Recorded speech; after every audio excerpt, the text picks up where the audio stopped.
siyaasi cumar daahir cilmi oo kamid ah siyaasiyiinta ka soo jeeda gobolka Awdal oo maanta warbaahinta ugu waramayay magaalada Boorama ayaa waxa uu ka hadlay magacaabista xukuumadda Soomaaliland ay shalay sameysay. siyaasi cumar daahir oo arrimahaasi salow ka muujinaya ayaa waxa uu sheegay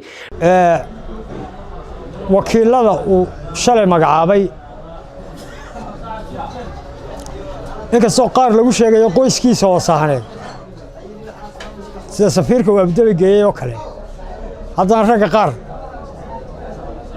waxaan leenahay waa raggii loo baahnaa inay wax ka qabtaan sida kuwa uu waqooyiga Ameerika u magacaabay oo kale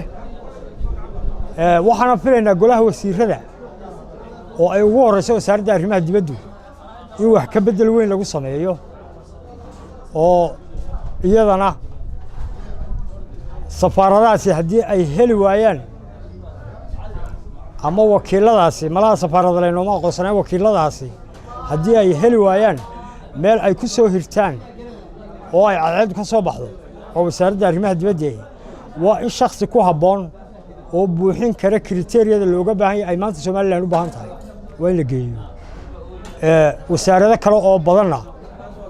sidaan qolada warka sokorta ku daraysa anagu uma sheegaynay dalku wuxuu u baahan yahay isbedel weyn buu u baahan yahay oo dhaqaale oo mashaariic horumarineed oo maaragtay nabadgelyo ayuu u baahan yahay oo garsoor iyo cadaalad buu u baahan yahay waxana sal waa waxaasi in cadaaladda marka hore qodobka ugu horeeya ee xukuumaddan ku celcelinayna wax weeye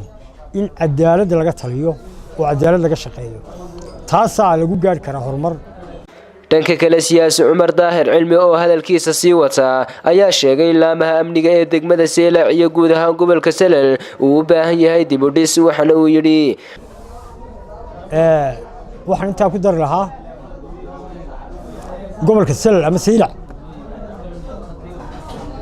waxa weeye cabasha jirta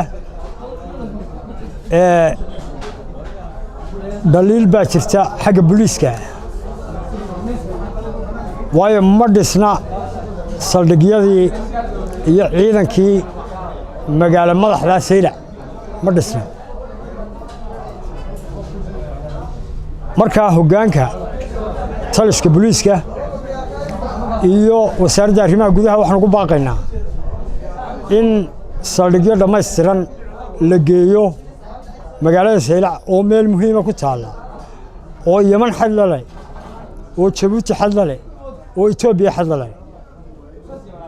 waa in ciidanka nabadgelyada laga dhisay weey. si kastaba ha ahaatee waxa warar lagu kalsoon yahay oo laga helayo gobolka Salal ay sheegayaan in taliska ciidanka Soomaaliland ay isku bedel xoogan ku sameeyeen laamaha kala duwan ee ciidamada iyo mas'uuliyiintooda iyadoo 9 cisho gudahood saraakiisha ciidamada isku bedel lagu sameeyay balse bulshada gobolka Salal ayaa isweydiinaya sababta isku bedelkaasi keentay. Sakariya Saxane, Xoriyad TV,